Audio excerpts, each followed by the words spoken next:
tentang kesehatan mental health, ya.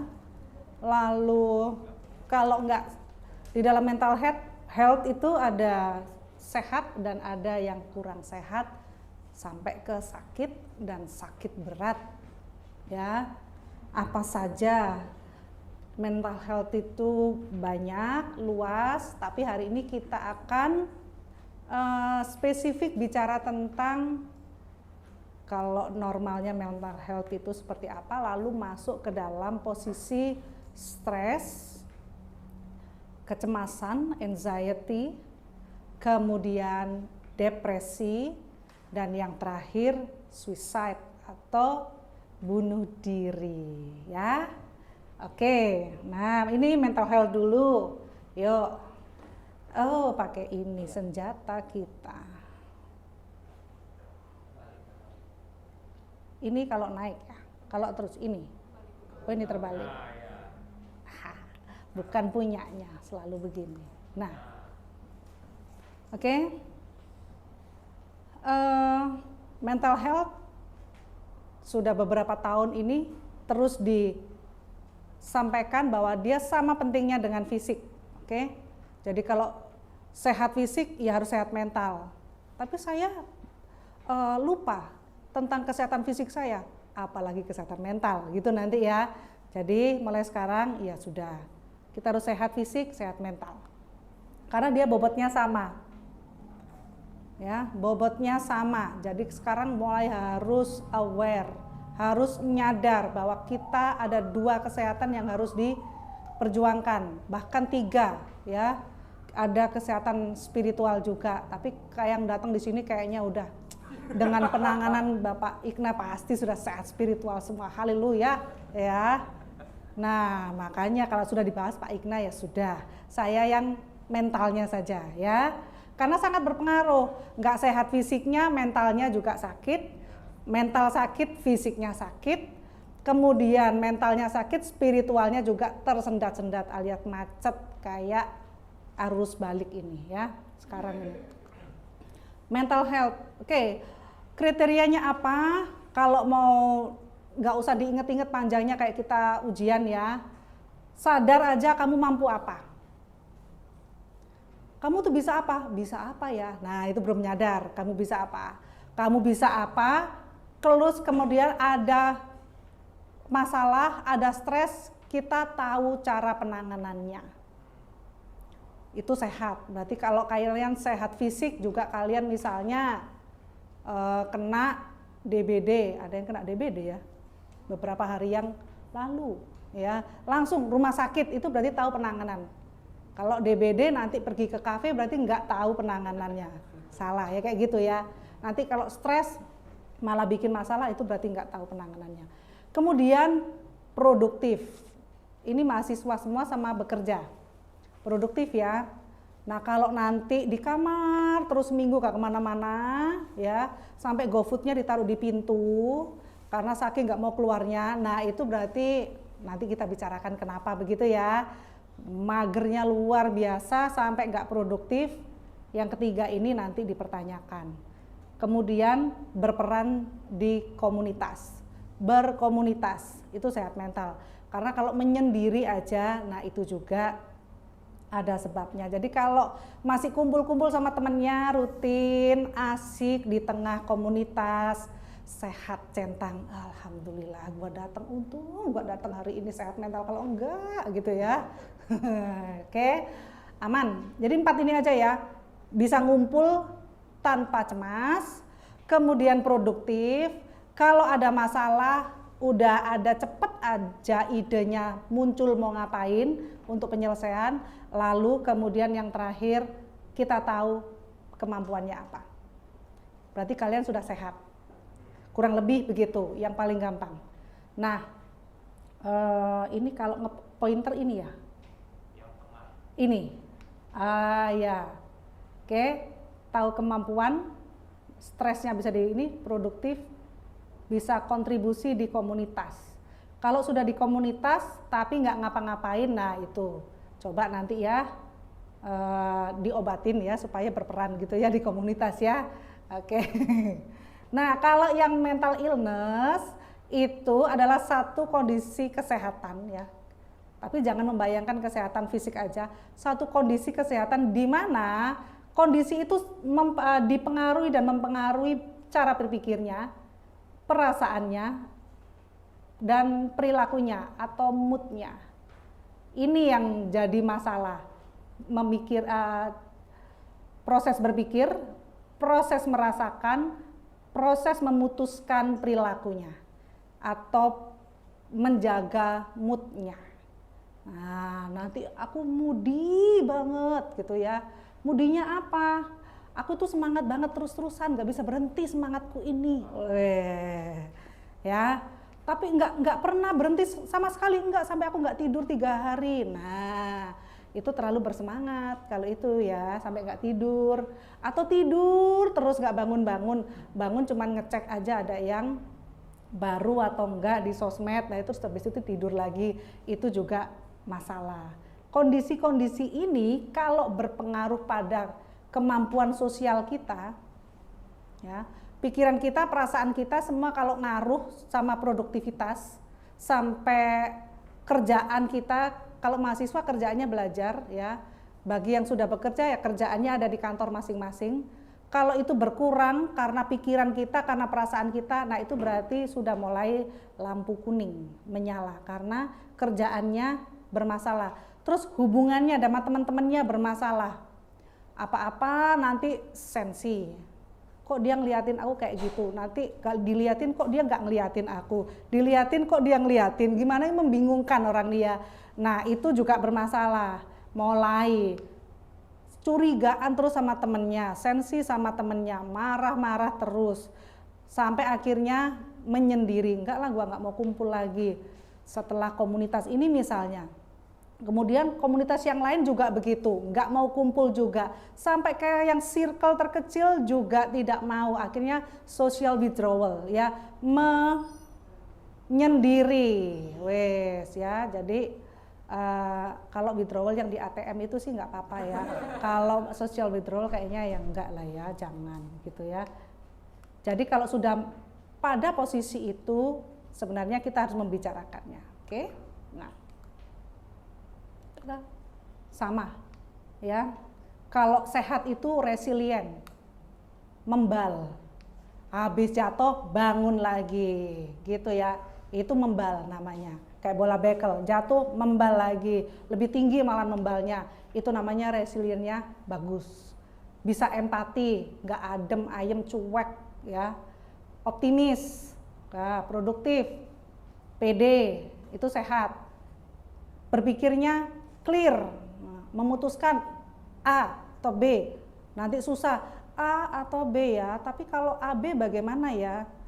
A1, B1 bagaimana ya? Lama itu ya, nggak memutuskan, nggak clear. Oke. Kemudian tadi sense of well-being, ini merasa aku ini cukup, aku ini bahagia, aku ini berarti ya. Nah, ada yang ini stabil relationship-nya ya. Oke, ini tuh ada spiritualnya di sini. Oke. Nah, kalau yang bermasalah, nah ini putus asa, berasa nggak berarti, berasa nggak ada, nggak bahagia, kemudian memikirkan gimana cara menyakiti orang lain gitu ya, cara menyakiti diri sendiri, planningnya itu planning menyakiti gitu ya, ada nggak? Ada aja. Terus nggak berasa nggak mampu perform, terus-terusan, selalu merasa nggak berdaya dan nggak perform, selalu merasa nggak berarti, merasa rendah, merasa kecil. Ya, itu warning. Wis, izin Pak, karena kan ini komunitas kita ini rohani, jadi kalau nggak ada ayat nanti saya ditegur ya. Oke, tapi ini powerful, ini sangat powerful. Ini diucapkan karena Yesus tahu kondisi kita hari ini. Oke, jadi sudah di prepare jauh-jauh hari bahwa kita udah dikasih word ini ya, dikasih kata-kata ini supaya kita tetap jalan terus, tetap resilient, tetap sehat. Ini nggak main-main, ini powerful banget.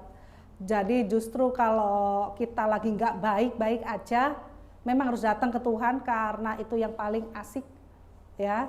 Nggak ada judge, nggak ada gosip, ya, nggak diviralin sama dia. Oke, jadi aman-aman seaman-amannya dan pasti kita kuat. Ini loh jaminannya, aku telah mengalahkan dunia. Dunia ini sebenarnya adalah pola pikir, ya, yang membuat sakit mental itu adalah pola pikir yang sudah tidak sehat. Pola pikir yang nggak sehat akan terjadi pola perasaan yang nggak sehat. Nah, tapi semuanya sudah diselesaikan. Kalau mau berpikir sehat, berpikir kuat, sudah ada mekanismenya. Tapi mekanisme ini harus kita pelajari. Bagaimana cara mengalahkan pola pikir nggak sehat? Kita harus punya pola pikir yang seperti apa yang kita mau pelajari hari ini, ya. Karena ini bisa dijelaskan dengan banyak ilmu lainnya. Oke, sekarang masuk stres, ya. Stres itu apa? Jadi kalau kita stres anak ini, wah langsung kayaknya langsung ciut, ya gua stres. Ya ampun, kenapa aku bisa stres? Stres itu nggak apa-apa, ya. Coba dipegang tangannya, dipegang agak kuat, ditekan gitu. Coba, biar tahu stres. Nah, jangan, itu namanya nggak stres, yang sampai sakit, ya. Jadi ditekan yang sampai sakit. Nah, Anda sedang merasakan tekanan. Udah, jangan lama-lama nanti bolong, ya, ya. Itu namanya tekanan.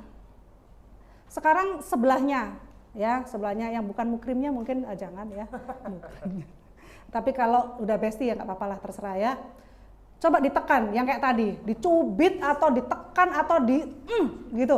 Ih, gua gemes. Untung ada kesempatan ini, thank you Maria. Aku udah pengen banget sama dia itu, cubit dengan dalam dan sepenuh hati.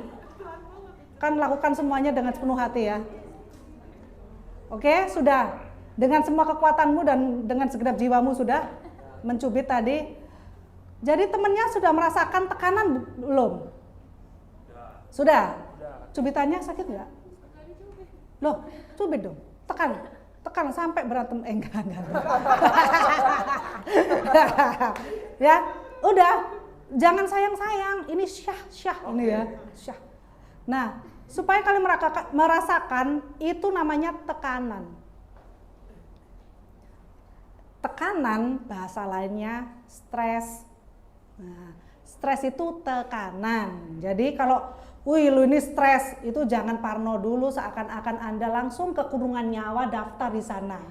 Belum, ya. Terus kalian overthinking, aku dibilang temanku stres, jadi aku harus gimana, harus ke psikiater, ya. Ntar, jangan buru-buru, ya. Terus nanti ke apotek beli antidepresan gitu, sudah. Nggak usah, stres itu cuma tertekan. Kata lainnya stres itu tertekan. Ini loh, natural human response. Natural. Kalau yang nggak ngerasa sakit, udah sampai yang nyubit tadi yang sampai tertekan sendiri, ya. Tapi yang ditekan nggak tertekan, nah itu namanya under respond, alias nggak berasa, baal itu namanya, ya. Nah, ya, yang justru membantu kita untuk melampaui tantangan atau mengetahui tantangan dan ancaman. Jadi ketegangan itu adalah indikator atau menjadikan sebuah alarm buat kita. Oh, ini ada challenge. Oh, ini ada threat, ada ancaman. Kalau kalian nggak bisa stres, kalian nggak akan terancam nanti. Nyebrang jalan, itu ada tronton. Kalian nggak stres, bahaya nggak? Ya, karena kalian stres, kalian minggir kan kalau ada tronton. Nah, itu namanya tertekan. Oke, kalau kalian ada tronton lewat, kalian nggak stres, itu kalian under respond. Terus, ya itu deh yang terjadi, ya. Jangan disampaikan lebih lanjut, ngeri. Kayak itu merasa terancam. Kemudian kalau dikasih yang sudah skripsi siapa? Stres banget yang skripsi, ya. Semua yang skripsi pasti stres. Nah, kalau ke dosen pembimbing, Kemarin dosen pembimbingnya udah ngecek, nggak ada spidol merah, happy dong kita, berasa lancar, jaya, puji Tuhan ya. Setelah itu sudah sampai 5 bab baru dicoret-coret dari bab 1 sampai bab 5. Rasanya bagaimana? Oh, belum ada yang skripsi kayaknya ini ya. Oh, luar biasa. Selamat ya, selamat masih itu. Nikmati hari-hari kalian ini ya. Gitu. Itu rasanya gimana? Rasanya stres banget. Ya. Kalau bisa diomelin, dosennya diomelin. Tapi kan nggak berani. Karena nanti tambah nggak lulus. Ya kan, tambah stres lagi. Secara nanti SPP-nya naik terus ya. Nah, tapi itu adalah challenges, itu adalah tantangan yang untuk diselesaikan, bukan ancaman yang untuk dihindari. Jadi kalau ancaman untuk dihindari, ya kayak tadi, tronton lewat, caranya adalah menghindar, jangan ditantangin. Ayo, aku kuat, aku udah latihan, sudah work out, oke, mau cek kekuatan massa otot ya, nggak usah, itu tronton, kita pasti kalah ya. Tapi kalau challenge, kamu dikasih kerjaan yang berat, kamu dikasih tugas yang berat yang belum pernah kamu kerjakan sebelumnya dan itu sulit ya, kalau kayak inilah ujian-ujian itu ya, itu challenge dan semuanya menimbulkan yang namanya sensasi tertekan atau disebut stres. Jadi stres itu natural, stres itu normal. Kalau nggak stres malah nggak normal, karena dia disebut under respon, nggak berasa. Oke, ada nggak yang begitu? Ada, orangnya itu diem aja nggak berasa apa-apa. Semua lagi heboh, lagi riwah, dia ada apa ya orang-orang ya? Kok heboh dan riwah ya? Nah, orang ini jangan-jangan under respon, nggak bisa stres. Oke, ini tadi. Oke, ini beberapa pikiran yang berasosiasi dengan stres. Oke, kondisi kalau kita merasa diri kita nggak bisa apa-apa, tuh stres. Lalu kita sering berargumen. Kalian sering nggak berargumen sama orang-orang? Sering dong ya. Lanjutkan. Gak apa-apa ya, apalagi saya. Aduh, Nana, itu masa lalu, Nak, ya. Oke, argumen. Lalu masa depan. Bagi yang udah skripsi, happy sebentar. Karena sama dosen selesai. Kemudian dikasih nilai A. Wah, asik dong, kompre dan sebagainya. Tapi setelah itu ngapain? Stres lagi, ngapain? Kerjaan, mau kerja apa ya saya? Nah, mikirin masa depan. Aku nanti mau jadi opo ini? Apakah kerjaanku ini linear sama pendidikanku? Enggak. Dapat kerjaannya yang seperti apa? Stres, ditanyain terus sama orang tua, mau kerja di mana? Belum, apalagi nanti disuruh menikah. Waduh, udah stres masa depan itu ya. Nah, sampai akhirnya gagal, mendapati hidup gua memang berat banget. Ya, stres. Oke, kalian semua nggak ngalami ini, luar biasa. Ini tadi. Tapi stres itu nggak semuanya menyakitkan. Kalau tadi di kuesioner ada distress dan well-being. Stres itu ada dua, yang menyebabkan challenge, yang bisa menantang kita untuk maju, yang bisa menantang kita untuk lebih pinter, lebih produktif, lebih kreatif, namanya challenge. Itu disebabkan oleh eustress, stres yang baik ya. Jadi kalau kamu diomelin belum tentu distres ya. Nanti kalian kalau diomelin emak distres ya, diomelin pacar distres, belum tentu, dengerin dulu kontennya ya. Terus barangkali di tengah-tengah omel-omelan itu ada apa gitu ya yang bisa menguntungkan kita ya. Nah, eustress kalau di kantor, wah terus ada meeting yang rapet, target-target, sebenarnya itu eustress karena menyebabkan kita lebih produktif dan kita lebih pinter di situ. ya. Terus ini berkeluarga, eustresnya banyak, ya kan. Angsuran itu ya kadang masuk eustres juga ya, supaya kita kerjanya lebih seru gitu ya. Nah, mau menikah itu eustres juga, stres, tapi nanti nextnya itu kita bisa next level. Kalau naik kelas kan stres, ujian dulu kan, ini nanti ya ujian dulu. Sekarang UAS itu apa sih bahasanya? Tetap ya, UAS ya, ujian akhir semester. Ya, tetap itu kan stres. Tapi nanti kan naik ke semester berikutnya, nggak mundur dong. Ya, masa ujian nanti mundur. Ya, nah menikah juga stres. Semua ini stres, tapi stres yang membuat kita lebih baik, membuat kita lebih produktif, lebih kreatif, ya, lebih matang, lebih dewasa. Namanya eustres. Yang distres yang negatif. Misalnya kita sakit, stres dong, sakit, didiagnosa kamu hari ini punya kanker, kamu punya miom di kandunganmu, besok kamu operasi ya, angkat kandungan. Umurnya masih 25, belum menikah. Nah, nanti disebut distres, karena itu adalah ancaman. Waduh, gimana aku gak bisa punya anak? Nah, gitu ya. Waktu dioperasi, kok berat ya? Contohnya kalian jadi tegang. Sakit gigi aja deh. Sakit gigi aja ya, langsung ya. Kalian serem-serem sih mukanya. Aku sampai takut. Aku yang distres ini di sini. Oke. Nah, ini kesehatan. Terus ini tuh menerima kekerasan fisik, distres. Ditonjok nanti, pulang dari sini ditonjok. Habis tadi ngomongin stres, nanti di parkiran main tonjok-tonjok misalnya ya. Nah, itu distres. Oke. Ini apa ini, dompet ya ini ya? Oh iya, nggak ada duit. Waduh, ini distres ini. Tidak membuat, tapi ini kalau ditaruh sini juga agak cocok dikit-dikit lah ya.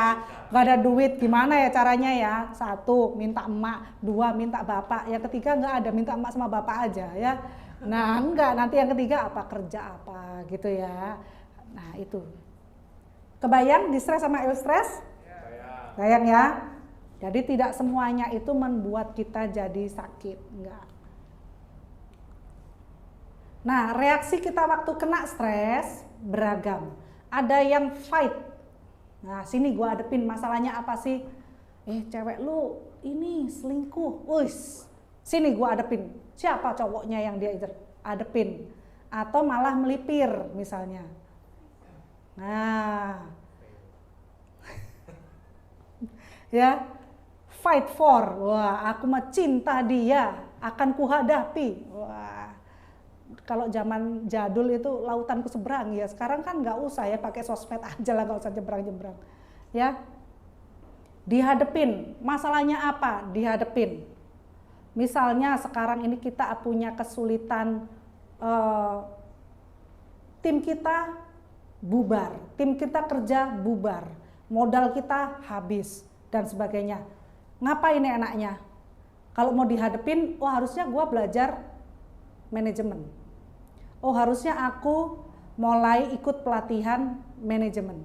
Harusnya aku mulai ngumpulin modal. Harusnya aku mungkin mengajukan kredit dan sebagainya. Itu fight for. Tapi kalau flight, udah sekarang usaha gagal. Ya udah, mau gimana lagi? Biarin aja, nggak tahu harus gimana. Dihindari, menyalahkan keadaan, emang si A si B, keadaan, Tuhan nggak adil dan sebagainya. Itu namanya flight, kabur, nggak diselesain, nyalahin semuanya, ya. Freeze, beku.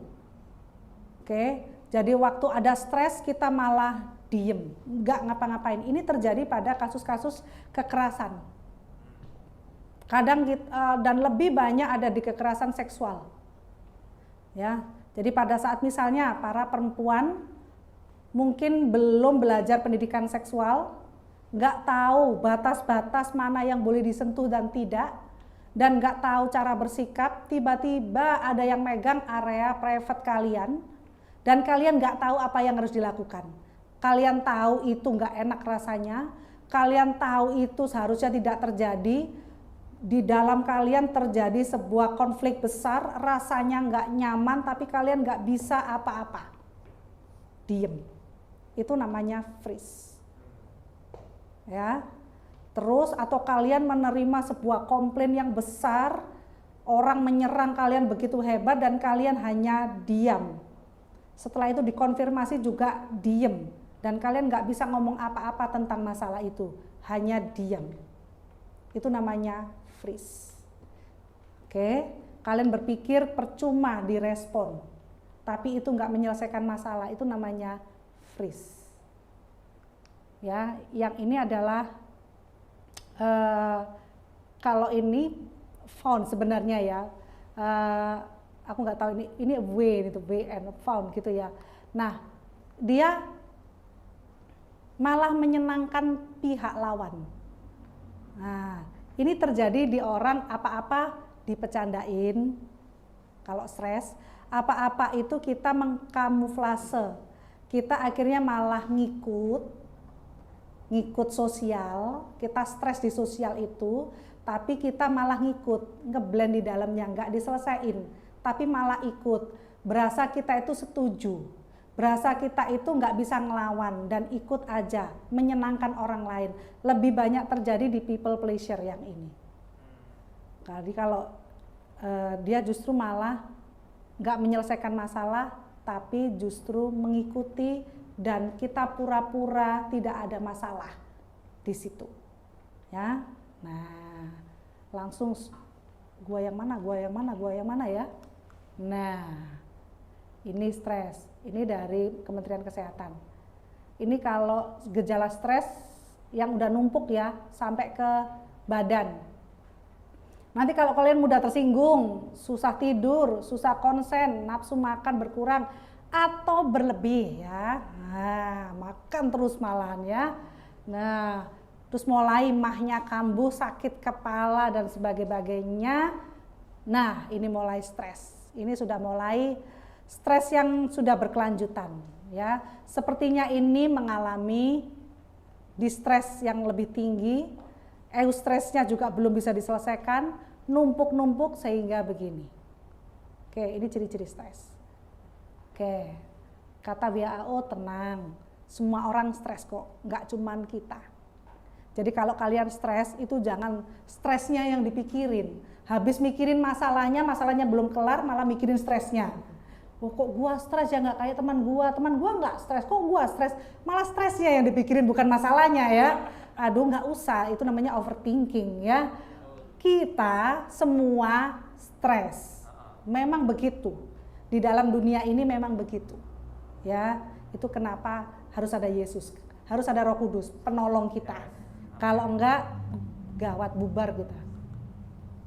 Nah, salah satu kasus stres yang cukup berat, ya. Ini aku nggak semua kasih kasus-kasus stres ya. Beberapa aja, nanti nggak selesai-selesai kita kayak kuliah psikologi yang di kampus itu nanti ya. Jangan, nanti pada bingung. Ada salah satu kasus acute stress disorder ya. Jadi stres akut ya, stres akut. Nah, seperti apa? Ini stres yang hebat disebabkan oleh distress. Jadi misalnya kita itu mengalami bencana, melihat kecelakaan yang serem, horor ya, melihat kerusuhan yang brutal, melihat tindak kriminal, melihat pertengkaran di depan mata, kita witnessnya, kita saksinya, itu biasanya mengalami stres akut. Kita jadi kebayang terus sampai sebulan itu terasa masih benar-benar kayak di depan mata, dan kita sampai nggak bisa tidur, ada mimpi buruk, mungkin jadi terus overthinking di area situ, masih deg-degannya berasa, masih nggak enak badannya berasa, mahnya masih kambuh terus dalam 1 bulan. Kalau itu terus berlanjut, nah sampai disosiatif itu gini. Misalnya saya diperkosa, ya.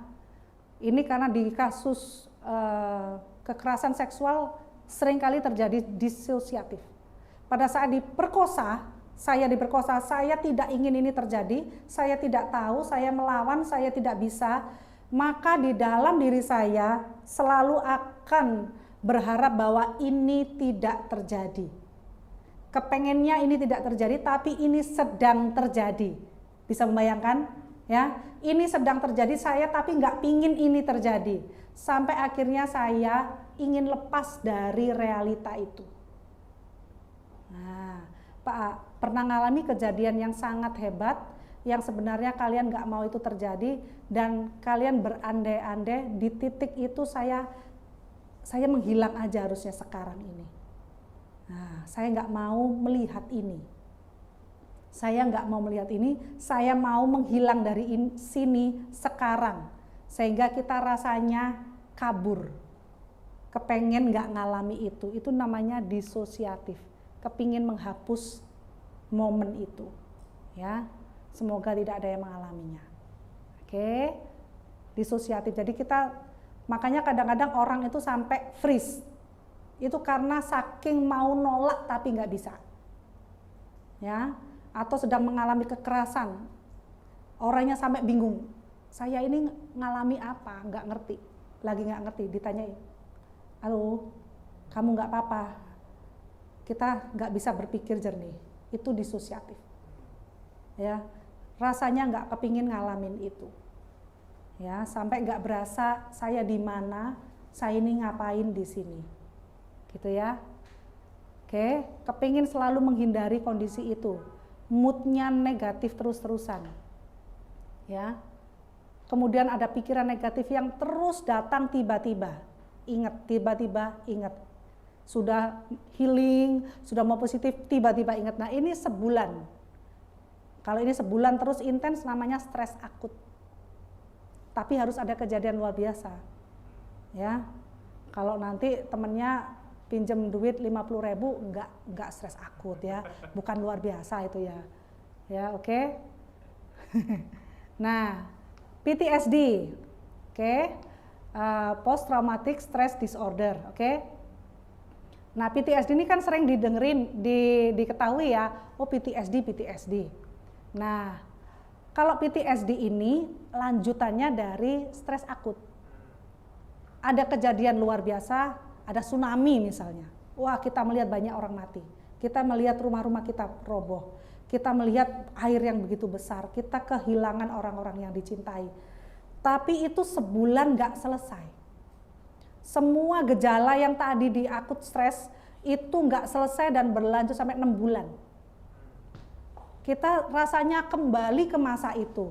Kita rasanya kembali terus ke masa itu. Misalnya kita dipukul seseorang sampai kita mengalami kesakitan. Sebulan kita masih gak enak pasca kejadian itu. Tapi setelah 6 bulan masih terus begitu, rasa-rasanya baru kemarin dan tiba-tiba terbayang masih mengalami itu. Entah nanti mimpi buruk, entah nanti kita ngelamun terus, kehilangan selera makan, kehilangan konsentrasi, ya, moody terus-terusan, entah itu marah-marah besar atau kita menarik diri atau sedih yang berlebihan. Seakan-akan kita kembali ke masa itu. Nah itu disebut PTSD. Nah ini 2 stres yang ya memang harus datang nanti ya ke profesional. Yang selain itu, udah itu nanti sharing sama temennya aja, sharing sama komselnya aja ya. Ya kalau yang 2 itu ke profesional ya.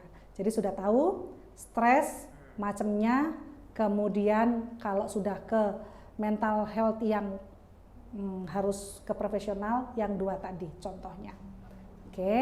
Nah kalau sudah mengalami stres, ini jangan lupa, ini mekanisme yang udah Tuhan Yesus kasih, ya, datang ya, belajarlah kepadaku, pikulah kuk, tapi kuknya itu yang ringan. Di sini sebenarnya banyak hal, jangan overthinking, selesaikan gimana cara fight for-nya, semua mekanisme yang disediakan. Jangan dipikirin sendiri semua jika nggak kuat. gitu ya. Jadi kalau sudah berpikir terus-terusan, overthinking terus-terusan, sudah waktunya kalian share. Oke, dari stres sudah kebayang. Sekarang masuk ke kecemasan, anxiety ya. Nah, anxiety ini adalah excessive worry. Jadi kekhawatiran yang terlalu banyak. Kalau khawatir terus, itu kayak dicubit terus-terusan, gak lepas-lepas. Tertekan terus. Nah, ini sakit terus apa ya? Misalnya kalian lambungnya sakit terus. Pertama kali sakit, stres mungkin, aduh gak enak ya, itu stres. Tapi kalau tiap hari gak hilang-hilang berbulan-bulan, akhirnya kalian mau makan ini, nanti sakit nggak ya? Mau makan ini, sakit nggak ya? Mulai ada kecemasan yang terus-terusan. Ya, misalnya kalian presentasi di kelas, responnya negatif. Presentasi lagi, responnya negatif. Kok gua nggak bisa presentasi ya? Kok nilainya nggak memuaskan? 1, 2, 3, 4, begitu terus. Lama-lama denger kata presentasi, kalian rasanya gimana? Presentasi lagi gitu ya. Hah? Aku excited banget, kenapa besok presentasi? Gitu enggak? Atau gimana? Langsung sininya deg-degan. Wah, muak. Kata Jo, muak. Ya. Nah, kalau kita ada di dalam komunitas, hari pertama kita ngalami hal yang nggak menyenangkan. Kok gua nggak diajak ngobrol ya? Yang kedua, misalnya malah kayak dicurigain apa, ada masalah apa. Yang ketiga terus begitu. Lama-lama dengar kata, yuk ngumpul yuk, komunitas, rasanya bagaimana? Nah, itu yang disebut yang tadinya stres ada di komunitas. Lama-lama kita numpuk stresnya jadi kecemasan. Namanya disebut excessive worry. Komunitas nanti gimana ya? Kayak gini, nggak enak. Karena kita punya pengalaman negatif-negatif, punya pengalaman stres, numpuk, akhirnya kita worry, akhirnya kita cemas dengan hal itu. Itu disebut kecemasan. Emosi yang ditandai dengan perasaan tegang, kemudian gak cuma tegang, khawatir, sampai pada perubahan fisik. Nah, kalau udah dengar si A, dosen, nah, itu dosennya killer, belum ngerti muka orangnya, ya kan? Belum, cuma tahu dengar namanya aja, ya. Ini legendanya, dia itu killer, padahal nggak ngerti, udah cemas, besok kelas udah cemas, belum apa-apa cemas, ya. Nah, sampai ke perubahan fisik, mules, nah, ya, kemudian pusing. Kemudian banyak hal, sampai ada sakit mah, sampai ada sakit-sakit yang ya parah ya, sampai nanti ada masalah jantung mungkin, ada masalah gula darah mungkin karena kecemasan. Makanya kecemasan ini bisa ke penyakit manapun. Ini adalah asal muasal dari semua masalah mental. Cemas.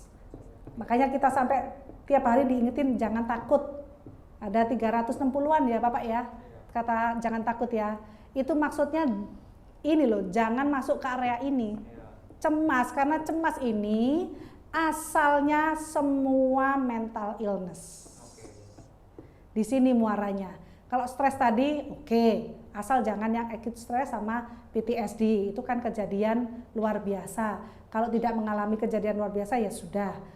Tapi kalau yang stres tadi nggak diselesaikan, masuk ke sini, ini nggak diselesaikan, nah nanti kemana-mana, sampai ke depresi. Gitu ya.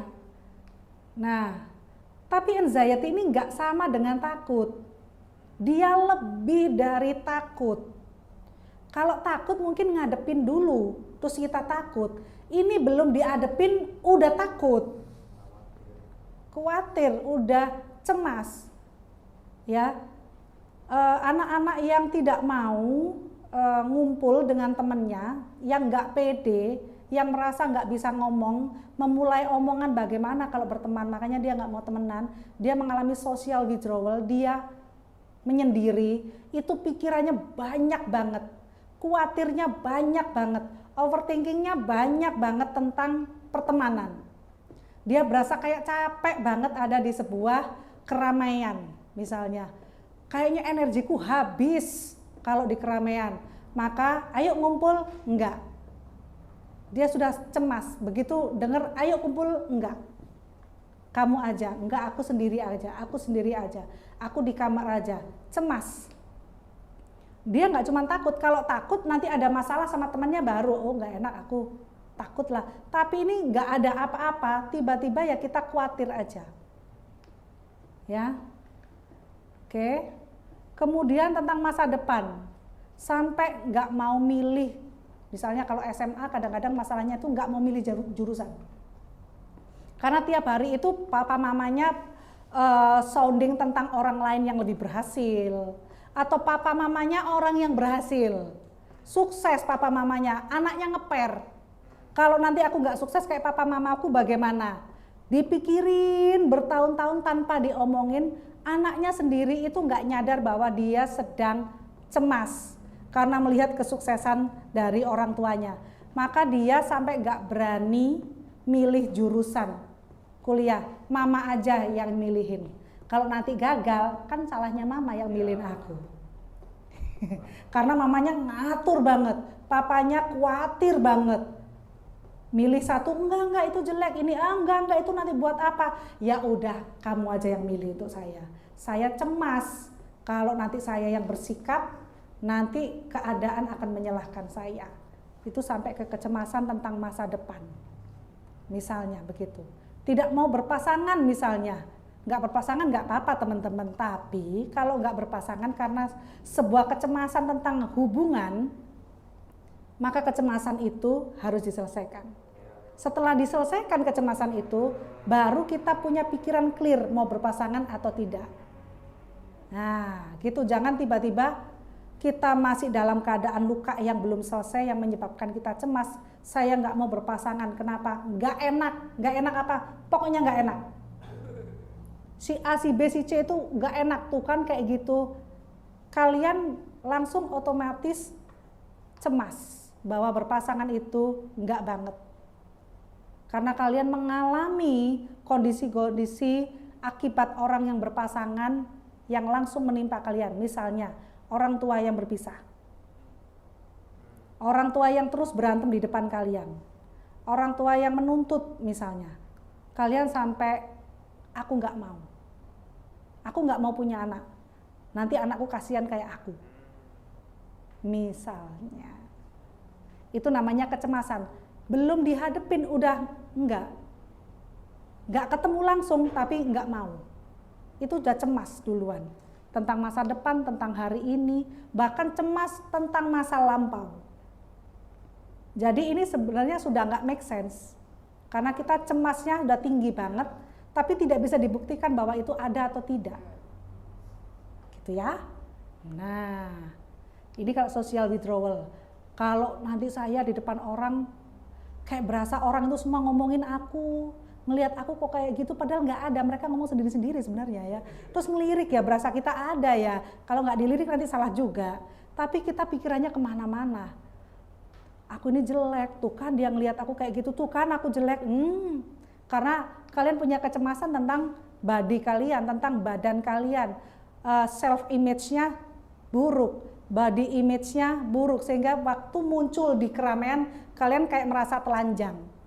Orang kayak ngelihat kelemahan kalian, padahal enggak, mereka yang ngelihat, oh si Maria, ya Mar, apa kabar? Itu kayak tuh kan, aku tuh kalah loh sama dia, lah belum apa-apa, nggak ada apa-apa, tapi kita mikirnya kepanjangan, itu namanya kecemasan. Oke, specific reaction to stress, ini persisten, terus-terusan, perasaannya itu terus-terusan menganggap bahwa lingkungan kita itu mengancam kita di banyak hal, ya. Nanti di pekerjaan, kerjaannya mengancam kita. Kita berpasangan, pasangannya mengancam kita. Kita sama teman-teman kita mengancam kita. Waduh, cemas di mana-mana ya. Nah, capek banget itu. Oke? Nah, ini intensitas, durasi, frekuensinya banyak. Intensitas itu kekuatannya, kuatirnya banget, kemudian lama dan sering. Makanya tadi ditanya, sering kadang-kadang, untung aku jawabnya kadang-kadang ya, nggak sering ya. Nah, rasa cemas membuat keadaan terasa lebih buruk, terasa. Keadaannya nggak lebih buruk, rasanya yang lebih buruk. Ya, diajak untuk main ke wahana permainan yang hebat pun tetap merasa sendiri, merasa sepi, merasa boring. Ini padahal udah heboh banget, udah bungee jumping, sudah cuing, udah di apa rasanya? B aja. Iya, gitu ya. Jadi kayak nggak bisa itu, nggak bisa ngeblend. Kita selalu merasa terasing, merasa berbeda di sisi yang lebih buruk. Oke, nah, terus kita sering merasa kewalahan, berasa kayak kayaknya gua nggak bisa, nggak bisa. Dan ini berkepanjangan dan kecemasannya nanti akan berlanjut. Itu namanya kecemasan. Nah, oke. Kalau perasaan-perasaan itu ada, nah itu namanya kecemasan, ya. Nggak ada sensasi, nggak ada kejadian yang sebenarnya mengancam, tapi kitanya yang cemas. Kemarin Lebaran kumpul keluarga, kumpul.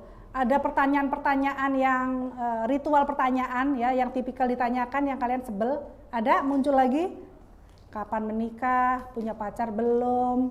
Dan sebagainya, itu muncul lagi atau sudah berhenti yang begitu?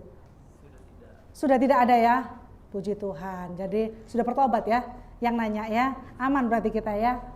Nah, itu yang bikin kita ilfil ketemuan keluarga ya, cemas di situ, males, berasa langsung drain gitu ya, langsung kering sebelum bertemu gitu ya, males, itu namanya kecemasan. Kita nggak excited padahal itu orang-orang yang kita cintai. Kalau masih di situ nggak apa-apa, itu kecemasan tipis-tipis, nggak ada masalah. Ini adalah 7 kasus kecemasan yang perlu profesional. Ya, ini yang kudu berobat. Nah, oke. Misalnya separation anxiety disorder, keterpisahan. Ini orang yang sulit berpisah dengan orang terdekat. Ya, harus nempel terus, kalau enggak ini bingung, sangat bingung kalau dia terpisah. Ya, kalau anak-anak ini nggak bisa ditinggal orang tuanya sama sekali. Ini GAD, Generalized Anxiety Disorder. Oke, ini worry tentang banyak hal, semuanya dikhawatirin. Sampai di ini kan general kan, semuanya dikhawatirin. Apa-apa khawatir, ayo kita pergi ke sana, enggak nanti bencana gimana? Ih, ke sana kok bencana. Ke sana gimana? Enggak nanti kalau kecelakaan gimana? Ayolah. Terus makan itu enggak nanti kalau radang tenggorokan bagaimana? Ya, tuh ya banyak banget dia kecemasannya. Oke.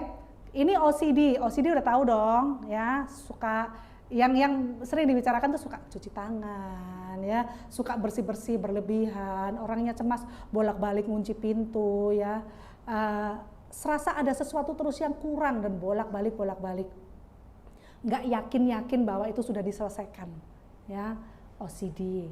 Kemudian tadi PTSD ini masuk stres, masuk anxiety juga.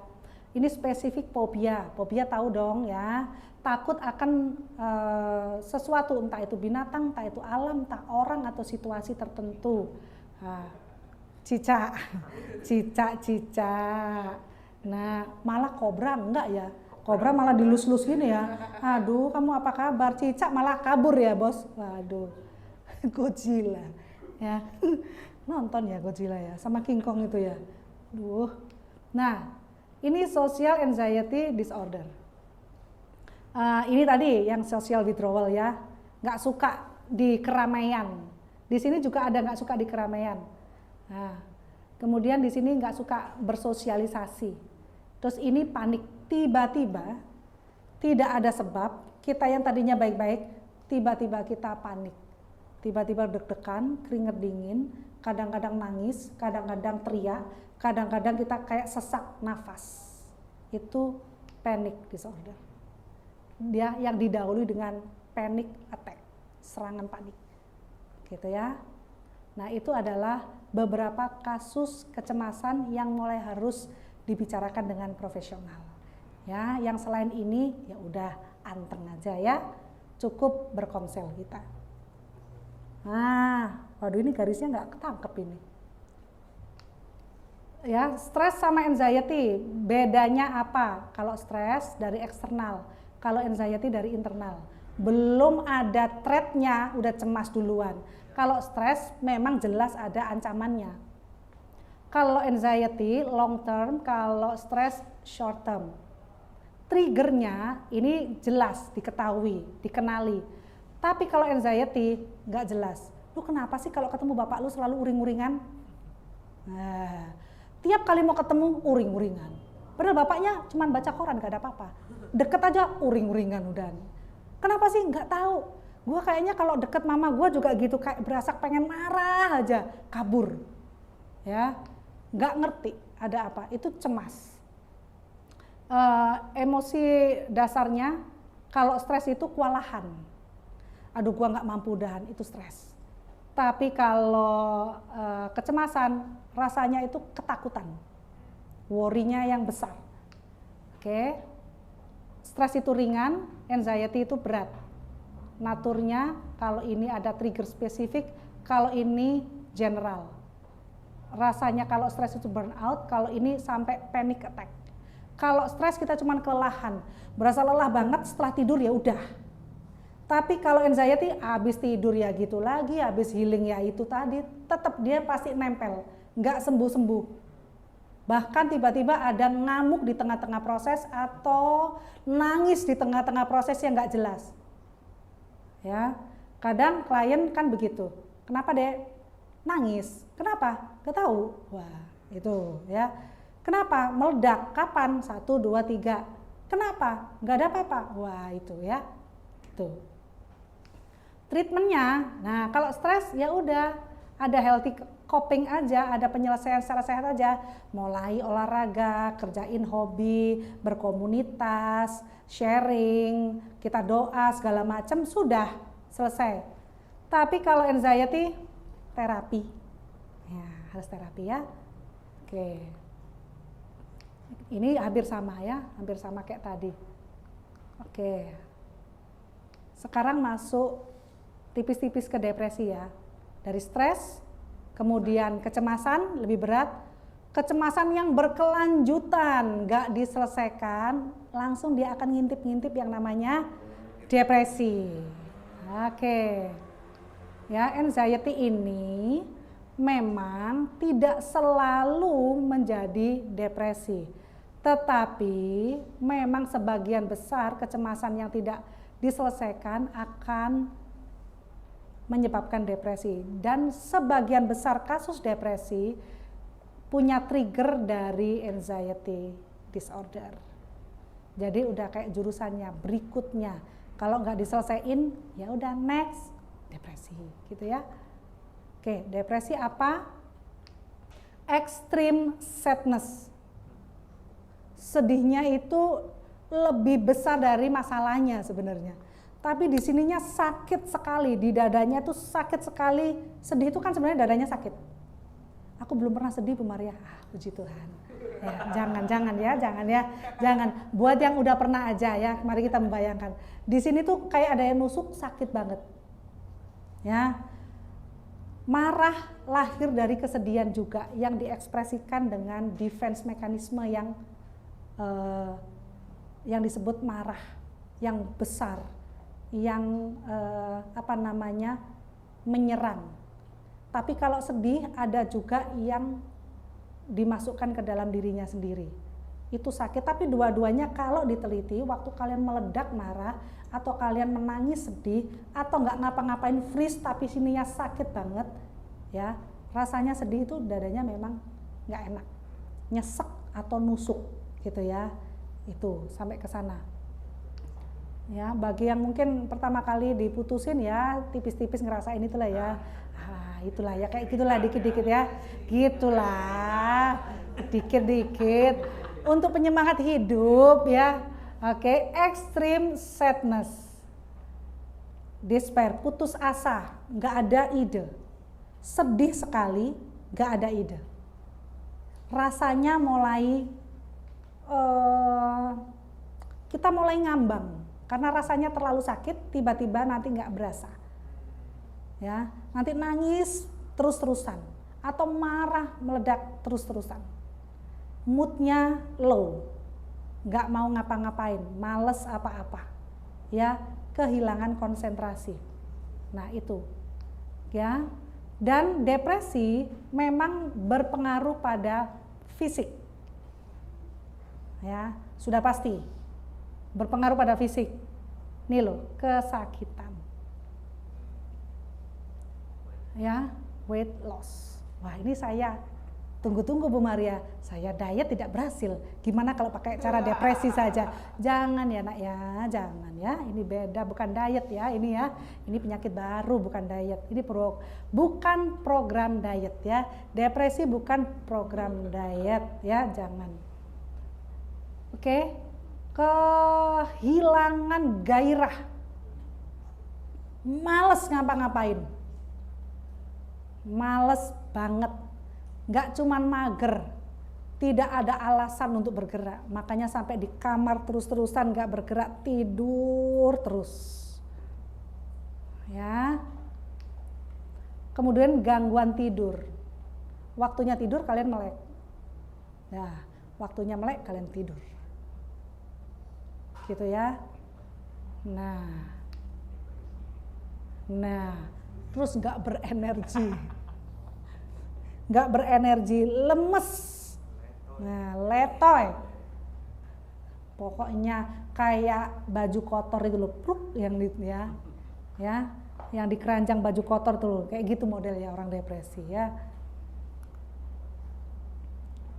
Nah, orang yang depresi, anak yang depresi itu seperti tidak bisa membayangkan pengalaman yang menyenangkan, semuanya jadi buruk. Jadi menyedihkan, yang kebayang begitu. Lalu males ketemu orang, karena berasa adalah orang yang paling menderita. Gak ada minat.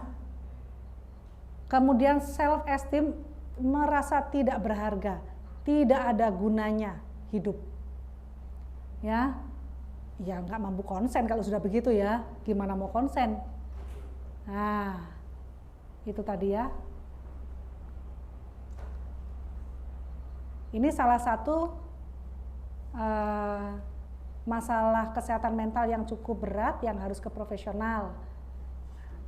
Mayor depresif, gangguan depresi mayor, major depressive disorder. Nah, dari mayor depresif inilah ini sudah mulai kelihatan semua. Kalau ini kelihatan, ini orang ini didiagnosa depresi mayor. 1, sangat sensitif, ngomong dikit aja berasa nggak karu-karuan, langsung overthinking, ya, hilang minat, perubahan berat badan, masalah tidur, kemudian motoriknya mulai lambat, orangnya mulai slow, ya, kemudian apa-apa lelah. Cuman ngambil untuk habis itu lelah, mau ngembaliinnya nggak sanggup, nah gitu ya, nggak sanggup. Terus kamu kok ngapain gini terus megang mu? Ini sekarang berat banget mau ngembaliin muknya ke meja, ya, udah nggak ada energi, gitu ya. Nah, tidak layak, susah berpikir. Nah, yang 9 ini, kalau ini semua sudah dialami, maka kita akan kayak orang ke jurang itu loh, Dek. Tenggelam. Ini perasaannya adalah tenggelam. Nggak cuman overwhelm kayak stres, tapi tenggelam seperti udah nggak bisa napas, nggak ada ide apapun untuk beraktivitas, merasa kalah, merasa tidak berguna, empty. Maka kita ada di sebuah perasaan namanya kosong. Nggak berasa. Nah, setelah itu mampirlah pikiran ini. Kenapa aku harus hidup? Nah, karena perasaannya sudah hampa banget, merasa sendirian dan hampa, tidak berasa apa-apa. Aku nggak tahu di sini pernah begitu atau enggak. 5 dari sini, dari 9 ini kalau sudah ada 5, maka Anda didiagnosa depresi mayor. Oke? Nah, berpikir untuk mati. Oke, ini sama. Depresi ini teman-temannya sama. Ada bipolar, ada persisten, ada postpartum habis melahirkan ya. Itu juga ada menstruasi, kadang-kadang ke-trigger itu. Ada seasonnya, misalnya ada apa, berasanya sedihnya udah nggak karu-karuan. Ya, ini yang tipikal gitu ya, atypical depression. Nah, anxiety, depression sama stres ini terus bekerja sama begini. Ya, bisa saling menyebabkan. Tapi kita diawali dengan stres. Nah, ini perasaan loneliness, ini harus dibicarakan ya teman-teman, karena ini juga ada di dalam bagian dari depresi. Oke, depresi ada beberapa tingkatan, ada ringan, sedang, berat. Kemudian ini yang saya bilang perasaan hampa. Orang-orang depresi ini perasaannya tiba-tiba nanti hampa karena nggak berasa apa-apa, tidak berarti, sedih sekali, merasa sendirian, loneliness, maka dia akan cari sensasi. Kalau kita sudah nggak berasa apa-apa, maka kita ini membutuhkan sebuah rasa. Ini yang mengkhawatirkan. Makanya orang itu bisa self harm. Ya, rasa sakit yang di sini itu ingin dikeluarkan dengan cara yang tidak sehat, dioper ke sini. Supaya nggak kerasa sakit di dadanya, nggak terasa pusing di kepalanya, maka rasa sakitnya di tangannya aja, maka dia misalnya cutting, sayat kulitnya. Maka rasa sakit itu pindah ke situ. Perasaannya si self harm ini akan mereda. Yang ada di dalam dadanya dan di kepalanya akan mereda. Depresinya akan berasa kayak ada way out. Karena perasaannya sudah dialihkan ke sini. Padahal tidak seperti itu. Makanya waktu dia bisa merasakan sesuatu, dia justru lega. Nah, makanya ini nggak sehat kan? Sakit diselesaikan dengan rasa sakit berikutnya. Self harm begitu mekanismenya. Diomongin ya nggak bisa, karena dia sedang mengalami depresi. Nah, makanya orang depresi nanti jangan dikasih, malah dijudge. Kamu ini nggak punya iman. Kamu ini yang kuat dong. Ya kalau kuat nggak gini bos, gitu ya. Karena saya lagi nggak kuat makanya begini. Ya, kamu sabar ya, sabar. Sabar. Bukan, ini bukan masalah sabar atau enggak. Ini depresi, beda lagi. Maunya juga aku sabar, maunya juga aku ini baik-baik aja, maunya juga aku ini semangat. Tapi bukan masalah harus sabar hari ini, harus semangat hari ini. Akarnya itu jauh sebelum hari itu. Yang stres tadi itu jauh sebelum itu sudah dimulai. Makanya obatnya ya dimulai lagi dari awal nanti. Makanya harus ikut terapi kalau sudah depresi. Nggak bisa cuman kita ayo semangat, tak temenin dia pokoknya semangat. Nggak bisa. Oke? Nah, kalau sudah self harm, dia pasti kepikiran terus untuk menyakiti diri. Perasaan nggak berharga, perasaan kepengen tidak ada. Karena merasa diri tidak berarti, ngapain saya ada. Itu ada di pikiran orang yang mau bunuh diri. Kalau sudah saya nggak berharga, terus merasa nggak berharga, saya buruk, terus merasa buruk, sebaiknya saya tidak ada, itu terus berkelanjutan, saya ada dan tidak ada bedanya. Itu pikiran-pikiran orang yang mulai mau bunuh diri. Dari stres, ya, stres, anxiety dan sebagainya, life eventnya itu buruk, kemiskinan, social stress, naik ke negative thoughts yang tadi itu. Ya, sedihnya sangat mendalam, terus perasaannya negatif, mulai ya udah, gimana kalau aku nggak ada aja. Nah, mulai ada ide, udah ngide, percuma aku ada, kalau aku nggak ada kan lebih baik. Saya nggak menyakiti siapapun. Saya tidak mengecewakan siapapun. Lebih baik saya tidak ada. Itu namanya ide bunuh diri. Sudah ya, suicidal idea. Kemudian mulai caranya gimana ya? Nah, itu approach-nya, pendekatan suicidal tools. Baygon, Fanta, Sprite, Duren. Itu kayaknya bukan bunuh diri, lapar ya bos. Itu kayaknya doyan ya, itu bukan bunuh diri. Tidak mengeluarkan ini kriteria bunuh diri, bukan depresi, itu lapar ya. Itu liburan kayaknya makan duren ya, bukan depresi, salah ya. Apa ya caranya ya? Mau disayat nadinya, mau minum baygon, mau jatuh, mau menabrakkan diri, mau pakai pisau yang seperti apa, atau mau pakai apa, gitu ya. Itu sudah approach ke toolsnya, caranya, ditimbang yang lebih sakit yang mana. Enggak ah.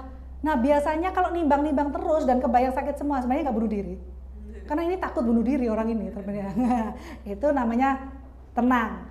Ini prognosanya ya, prognosisnya kemungkinan sembuhnya lebih besar. Kalau nimbangnya enggak, ngeri juga ya, itu enggak jadi bunuh diri, tenang aja. Kalau temenmu ngomong bunuh diri berkali-kali tapi ngeri juga ya, itu enggak jadi bunuh diri, tenang aja ya, tenang aja. Kamu ajak bercanda aja orang itu ya, karena dia cuma minta perhatian ya. Oke. Oke, orang dia semut aja lari, kecoa aja lari, pakai bunuh diri segala ya. Enggak, kamu jangan diviralkan, temen yang kayak gini jangan diviralkan. Kemudian ada usaha bunuh diri, sudah mulai nyayat memang. Sudah mulai minum obat beberapa. Belanja Panadol, pakai gram-graman, bukan ini ya, beli setengah kilo gitu misalnya. Ya, sekali minum 10 gitu ya. Ada kan begitu ya. Kalau zaman saya dulu narkoba kan jarang ya. Jadi ujian dapat jelek, belinya CTM. CTM kan murah, mau beli CTM sok-sokan CTM karena dia nggak ada duit soalnya. CTM yang paling murah, diminum sampai tidur terus dia. Nah, ya karena ya itu takut bunuh diri tapi kepingin menghilang aja. Oke, ini percobaan bunuh diri. Ada yang apa namanya? Nanti harus mulai diidentifikasi juga. Ini berasa beneran bunuh diri atau dia itu cuman ingin minta perhatian. Semua orang dikasih tahu, pertama nggak ada apa-apa, kedua begitu.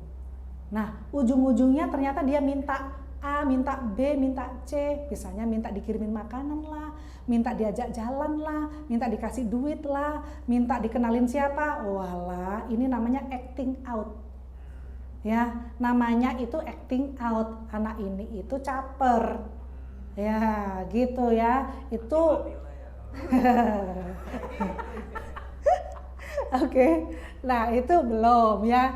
Ada, tapi kalau usaha bunuh diri nanti benar-benar memang kita, oh orang ini memang ada ciri-ciri anxiety-nya, ciri-ciri depresinya. Terus yang paling tinggi ya bunuh diri. Oke.